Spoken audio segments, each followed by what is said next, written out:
Thank you to Sumaya for the super chat. Thank you. Am I the only one who felt Yotei just looks okay? It looks like a bit improved Tsushima, but with a classic revenge storyline that has been done so many times. I don't think I'm sold on playing at launch. Might wait for a sale.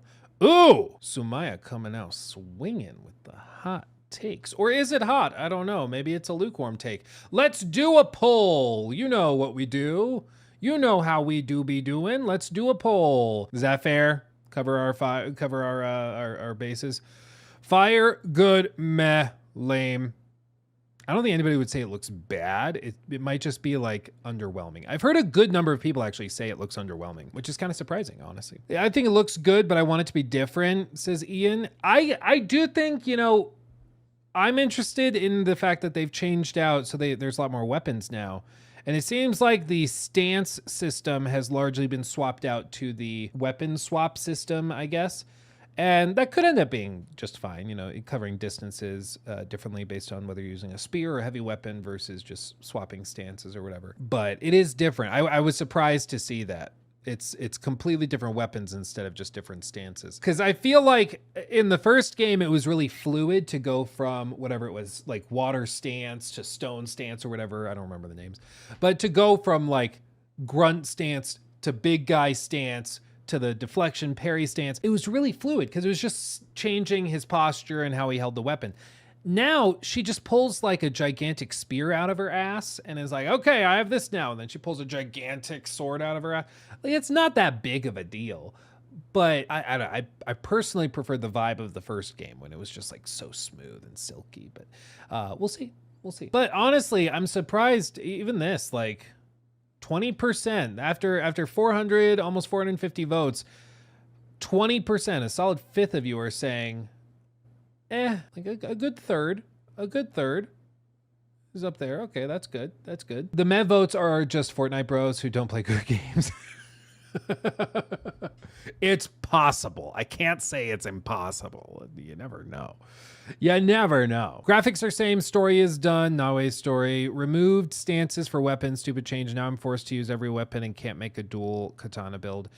Yeah, I mean, I want to be open-minded on it. Because you just like, you don't know what it is until you see it. You never know. But at this point, I'm a little like interesting. Though they did make an offhanded comment where they're changing the way that the open world works.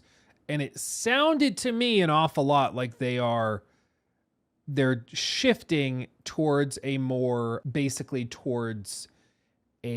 much more like Elden Ring style exploration. Like they don't want you to be having to go and look through the map and like set objective markers everywhere. They want it to be very open-ended. One of the interesting little things is also like the flowers. You see these stretches of flowers. These basically serve as like boost pads for your horse. So if you ride through the flowers, it helps you go faster, which is also kind of a funny thing. And I see some people say graphically it looks the same. If you look at it side by side, this is objectively much higher fidelity.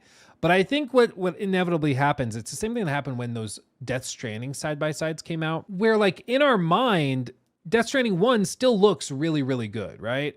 But if you go and you look at the side-by-sides now, it's like not even, it really is not that close. Like the fidelity level is just way, way higher on the new game versus the second. But I think what it is just another classic example of diminishing marginal returns. Like every generation this happens where, you know, back in the early days, you might have something like, you know, going from the PS1 to the PS2 is a huge leap, and then to the PS3, big leap, but not like that insane compared to the first one, still exciting. And then you go from PS3 to PS4, still a pretty good leap. And then you go to the PS5 and it's like, okay, well, or maybe PS4 Pro is like right here. And then PS5 is like right here.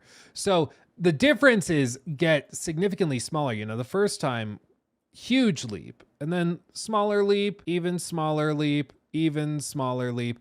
And then by the time you get to this generation, you know, it's like pretty tiny. It's at least based on what you can see. Like they are doing really impressive technical things nowadays where they're like, hey, yeah, we ray trace our global illumination, and we do things like simulate the bounces of the sound through the environment. We'll do things like on our SSD for instantaneous loading. There are things they're doing now that you could not do in last generation devices. Like, it just wasn't possible. But I think those things are much less noticeable or impactful. Like, you save people time on loading in, they appreciate it, but they get used to it really quickly. Whereas like seeing photorealistic graphics is much more memorable or something actionable. You can talk about it way easier. So I can understand that vibe. But I mean, I think at the end of the day, it does look like significantly better than the first game in terms of fidelity, in terms of how much stuff is on screen, the level of detail in the things on screen. The draw distance is crazy. You'll notice in Ghost of Tsushima, they had a few vistas kind of like this, but a lot of games try to avoid this, especially with wide FOVs, because rendering all of this at the same time with the volumetric clouds and everything is quite demanding. It's quite demanding, but they're doing it pretty effortlessly here, it seems. There was one part where I was like, oh, okay, that doesn't look awesome. It was when she was climbing. She was like climbing up a rock, and I thought the like cloth sim and hair stuff didn't look particularly great. But segments like this look freaking amazing. Oh, was it right here? I think it was right here. Not right here. No, I mean, here you can see some artifacting with like the cloth and the fur and stuff. I think here just the lighting, you can tell this is not like actual like I don't know. It looks a little too flat with the lighting, and here her face and skin is way too bright. It just looks weird to me. But I think that's because the rest of the game looks so freaking good that when you see little points where it doesn't, like it's not consistent, it's jarring because the rest of it looks so good. But then you see shots like this and like, are you really going to tell me this doesn't look fantastic? I mean, come on, dude. This looks insane. Anybody who's like, yeah, it looks like a PS3 game. I'm like, okay, that's bad bait. I mean, come on, dude. What are you talking about? What are you talking about? I will say their ability to do this like seamless travel with the UI being so minimalistic, I just freaking love it. Now, they did not go into a lot of detail about world events and how they're changing. You see like, games still the same training stuff. Of course, the hot springs are back. But the first game got really repetitive with the open world stuff. It was one of the common critiques of it. So it's going to be interesting to see how it changes this time around. Here we can see a little tidbit, kind of like I mentioned earlier, where the weapon stance has been swapped for totally different weapons. So she'll use one and then, looks pretty good. Okay. Picks up the spear off the ground, throws it, skadoosh. And then we're right into combat. Ooh, baby. The leaves blowing in the wind looks fantastic. Man, I do think though, somebody mentioned, well, we just got AC Shadows. And here's the thing. This is jarring for us. Okay, this is jarring for us. For a casual gamer, so the guys that just walk into Best Buy or GameStop and see what games are on sale and that's the game they play, they're not watching YouTube videos, they're not really watching streamers, they just hop in, see what game looks interesting or what doesn't. For a lot of them, they played AC Shadows earlier this year, and this, being a game set in a very similar setting with vaguely similar combat, we could say, like similar weapons or even identical weapons in a couple instances. But, I do think for a casual audience, I can see how they'd look at this and be like, oh, well, this is too close to AC Shadows. Because if you've not played these games before, if you don't really know the differences between like Ghost of Tsushima and all these, you might not appreciate all of that. Look how smooth this is. See that little whip to get the blood off of it. Ooh! Ooh! So smooth. I love that. So smooth. Anyway, but I do think probably one of the things that happens after AC Shadows and now after this is that we're going to see the Japanese setting put on ice for a good long while. You remember back like 5-6 years ago, everything was set in like Viking Nordic settings. Now I think, we're getting a bunch of games set in, the feudal Japan setting. And then we're going to shift and we're going to start to get something different. I'm hoping for pirates, but this happens all the time in the industry where there's like a meta that everybody's doing. One surprising thing though was that they mentioned and they kept alluding to new modes and stuff. They showed the music bits. But they mentioned new gameplay modes, and I thought that meant they were going to bring like multiplayer day one, or like, the whatever they called it, I think Legends mode. I thought they were going to bring that, and I was down for that. I was like, day one multiplayer, that'd be cool.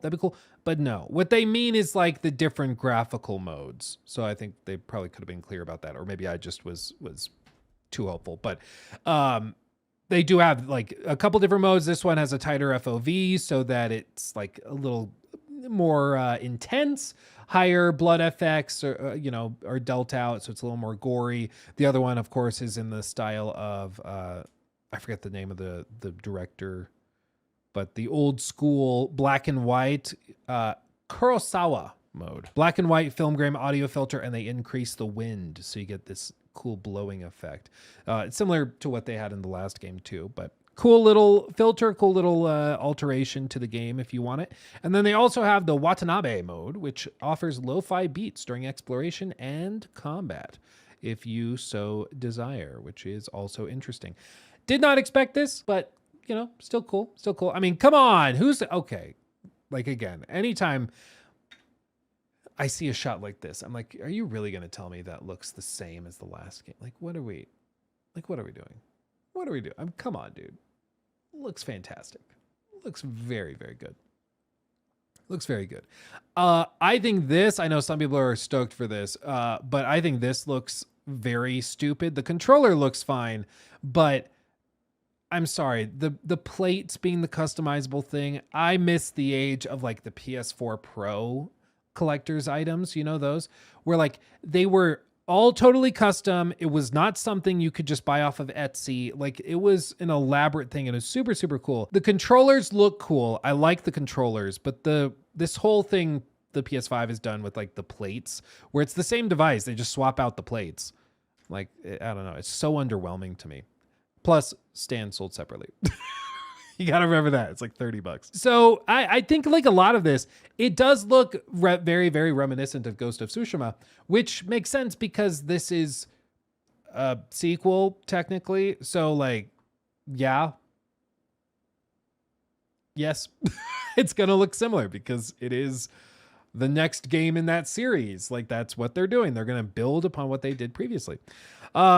I do think, some of these changes, like here, you can see when you're basically interrogating somebody, there's the option to get a new weapon, a new region, get like more information, basically like collecting intel from various people that can be used to find new quests or can be used to find new equipment and things like that. That's going to be interesting.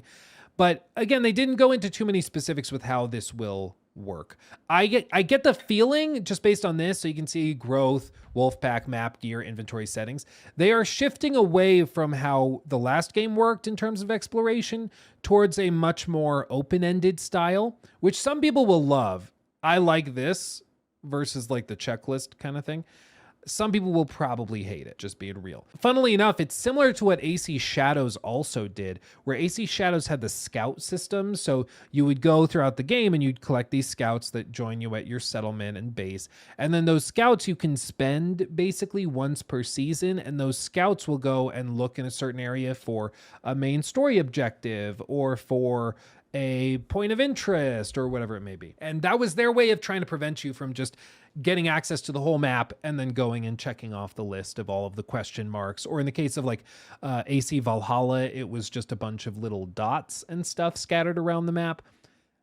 So both games are trying to do this in different ways. Of course, we know how AC Shadow did it.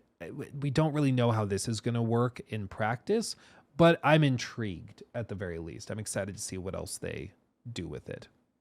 Because I think at the very least, it suggests that they're trying to take it in a different direction than the first game, which was very formulaic in its setup and how they kind of prompted players for it. Let's see. Wonder if they will end this franchise with a ghost set in the Boshin War.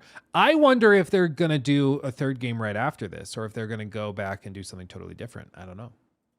We'll see. This, I also think this is really an underrated thing that I've heard very few people talk about. So they've changed this up. Basically, one of the problems I have with, like, one of the many problems I've had with the recent era of Assassin's Creed games is that when you play, let me look up an interactive map. That'll probably work better. Can you tell it's a Ubisoft game?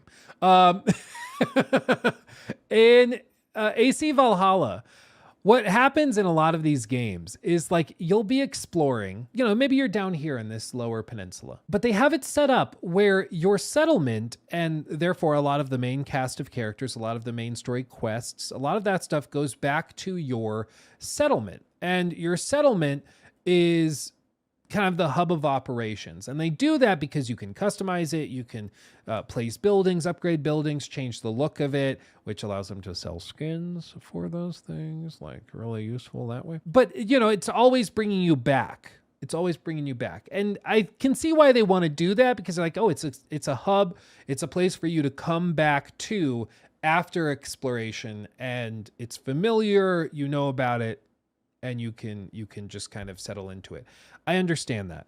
But what inevitably happens is that players will put off going back to it because they want to explore. Like if you're down here exploring, if you're exploring and walking around Winchester or Lincolnshire or Gloucestershire or Oxfordshire, Grantbridgeshire, dude, I forgot about all the shires.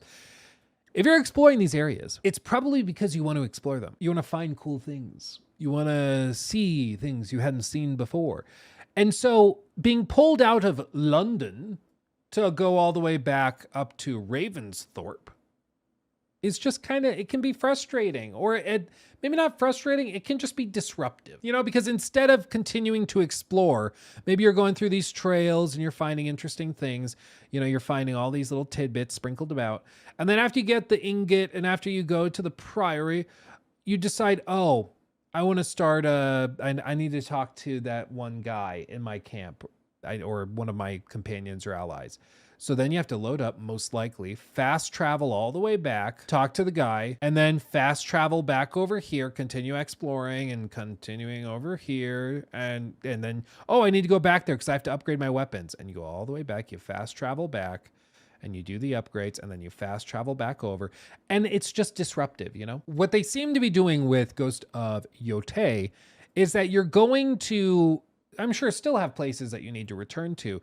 But for a lot of these like discussions with NPCs or with allies and stuff like that, they're going to have those people come to you at your base. So if you are deciding to set up camp for the night, they will, as far as I understand it, have these NPCs come and like join you at your camp so that they come to you. The way that they phrased it, unpredictable nature of its previous owner. Again, I would play the audio, but our soundboard is dying. Shout out Rodecaster Pro 2 for all the problems. Camping under the stars is a great way to rest up. Play your shamisen. As you can see here, you can pick the songs that you want to play. They have a whole list of them, which I kind of like this stuff. I'm just going to be real. I really like this stuff. Similar in like Expedition 33, you could find different records to play in your base. I love that kind of thing. You ready up some food, cook it up. It's also designed to help bring important characters and upgrades straight to you. In fact, in place of the journal menu from Ghost of Tsushima, we've opted for a more character-driven way of managing allies. I prefer this setup way more than the board in AC Shadows. I'm just going to be real. The board in AC Shadows, which was kind of borrowed from Assassin's Creed Mirage, I understand what they're trying to do. I just find it to be a more confusing list. I just don't like it very much. But this, where it's set up with the characters, with their illustrated portraits, and then you can actually see speech bubbles when they're ready to talk to you. Has new upgrades. You can basically, as you can see, meet Etzo in Etzo. Over time, Atsu grows to have her own wolf pack. So this will expand. You can see, you can track the objective. I should return to his dojo in Owl Mountain to continue my training. So some places you'll still will return, but then other characters will come to you when you set up camp. As you can see here, where set up camp and they will visit you. Set up camp, and then she'll come and the vendor will sell you an item, just like this. I really like this, personally. Now, Who knows? Maybe in the course of like a 30, 40-hour campaign or however long this is, maybe it gets annoying because you're like, I want to go sell stuff. I don't want to have to set up camp and cycle through day night every single time I want to sell something. Maybe it ends up being frustrating. But at the, in terms of concept, I like this in concept. I like the idea of the characters coming to you. As you can see here, this helps ensure you have every opportunity to upgrade and prepare for Atsu's Vengeance quest ahead. You don't have to leave where you're exploring, the game comes to you. And I thought that was just a great way of phrasing it. Instead of doing what a lot of games do, this is not just an Assassin's Creed problem, to be very, very clear. It's true of many, many games. Even like a God of War Ragnarok had the same thing where you had to return back to Brock to do some upgrades and things. Instead of doing that and disrupting your exploration by forcing you to return, they could just be like, oh, you want to upgrade? Okay, just set up camp right here. Even Elden Ring did this. We had to go back to the main hub to upgrade your weapons. You could, of course, level up outside, but to actually upgrade weapons and things, you had to return all the way back to the central hub, which again, some people like that because it is a good chance to go back, kind of check in with the various shops and everything. But I like the idea of this. At the very least, it's something different. It's something new. And in my opinion, we need a lot more new ideas when it comes to open world games, because Todd knows there's a lot of very, very similar ones. In Ragnarok, the dwarves follow you around. Well, I guess I'm thinking of 2018 mainly. Because Ragnarok, I guess you're right. They do kind of come back. And the story does loop you back. So I'll say for 2018, it was set up in that way where you kind of have to go to their shops at the... I'm blanking on the name of that part of the map. I don't know. You know what I'm talking about. Anyway, you have to go back to Brock. Now I want to replay Tsushima. Thanks. You should. It's going to be very interesting to see how this plays in comparison. I think it looks really good graphically. I love the art direction. Some of these Vista shots are insane, but you do have to remember, as with all games, sweeping vistas are pretty. They are very, very pretty, but you do have to remember, like we've done a bajillion times before, with open world games, it's also about how they keep you engaged from moment to moment. And in this case, like imagine, clearly there's a smoke stack billowing up here. So you're probably being invited in that direction. They want you to go here. That's the idea, at least. This is pulling your attention here. The smoke trails down. You want to go here. So you may mark it, with the ability they showed, or maybe you just hop on your horse and you ride. But you do need to remember that you are riding across this field, across the river, and across this way with very little in between you and this objective for maybe a minute, 90 seconds. So it's a much slower paced game. And I think this is why some people love Ghost of Tsushima, the first game, and some people just fell off of it, because it does take a much more laid back approach. It does not take the AC Valhalla approach. AC Valhalla would have 3 different things happening. Okay, this is a treasure chest. Over here is a piece of armor. Right here is an enemy that you can attack for some quick XP. Over here is an animal you need to fight. And then there's the objective you were headed to. And it's just designed to like constantly pull your attention and give you little bitty things to do. Like, ooh, piece of candy, ooh, piece of candy. Ghost of Tsushima doesn't do that. It's not piece of candy, piece of candy, piece of candy, piece of candy, piece of candy. It's like field, steak, field,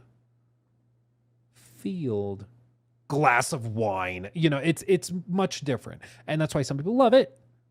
But some people who are looking for that more junk food style game, they can get maybe just, for lack of a better term, bored with it, which we've heard. We had people come in chat just saying, yeah, I kind of get bored with Ghost of Tsushima. I just struggle to finish it, which, some people, they do like the piece of candy style game design for open world stuff more, which, whatever you like, you like. I just, ask people, don't therefore dismiss other people like, oh, you don't like... You like this, therefore you're wrong. Like, no, everybody just has different tastes. That's okay. But I mean, this looks very, very pretty. Very, very pretty. In terms of actual unique points of interest, I'm guessing right here, this looks like maybe it's a spring. Over here, there looks like there's maybe a settlement or something. That looks like there's a camp, another camp over here. It's going to be interesting to see. I'm very excited. It launches in early October. I think, I've been surprised that we did the poll earlier in the stream and 20% of people are like, but I don't know how many of those 20% were ever going to be interested in it. It is definitely a sequel. They're making some interesting design shifts and changes. I like a lot of them. A couple of them I'm still a little iffy on, like swapping stances for weapons, but I'm open-minded about it. So we'll see. I 100% completed Tsushima, but on replay, I would probably skip all the side stuff. I just like the combat and sneaking around, throwing smoke bombs. I really liked collecting the different armor sets. That was something I just ate up because not only did they look very, very different, but they had significant changes to gameplay. And like, if you, because you 100% completed it, but in case people out there don't know, there are different armor sets that significantly change what Jin is capable of doing. So like, for example, and they have, quick loadouts basically in the game. So I had the like general's armor that was really good for fighting big groups of enemies and for taking damage and deflecting that damage quite easily. It was like swapping to a tank build basically. And then I also had a stealth outfit that was entirely focused on stealth with, all sorts of specific abilities for that. And so when I would go into different encounters, I would swap the armor sets and it would totally change how I played. And I love that. I really like it. I like armor-based like leveling and power stuff, especially when it gives abilities, I really, really like that in games. Like, give me a 5% damage buff or a 3% range damage reduction. Like, I can live with that. But if you can give me that plus a new ability the armor gives me, like, oh, now you can, when you're crouched in stealth, you make no noise at all. I like that. I love that kind of thing because it totally changes how you play, right? It's really, really cool. I still want transmog. I think that's one of those things in a game like Ghost of Tsushima, I could see them adding in post-launch. I don't know. For me, it's not that crazy high on the priority list because I feel like the armor sets they make generally look really, really good. I don't remember any in Ghost of Tsushima that I was like, ew. Like there's plenty in a lot of other games where you're like, what were you thinking? But I don't know. Melissa says, I am a meh voter who was very interested until they said you pick your own story structure. That to me just makes it sound like they're going to do like a Far Cry 5 kind of setup where they're going to have the different targets for you to pursue and then you just pick which one you want to do first. I'm guessing that's what they're going to do. Honestly, like it may end up being structured much closer to AC Shadows than people realize. So like Shadows, yeah. Which is, to be clear, I think Shadows, pretty good.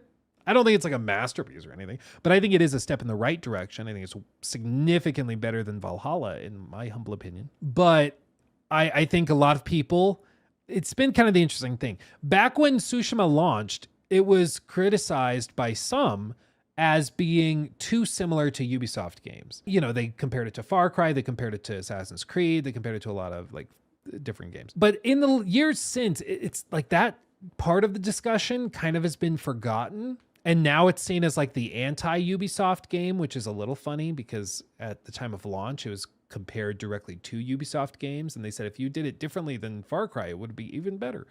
But with this, like it actually seems like it's going to be structured fairly similarly to Shadows, but I think that they're doing a few key things better. So it's going to be interesting. How much do I miss Suicide Squad? Oh, every day, man. Every day. The story of Shadows was bad. The ending of Shadows was bad. Like, kind of ridiculous. It just didn't go anywhere. They just didn't have anything. They're just like, oh, well, whatever. He took my thing.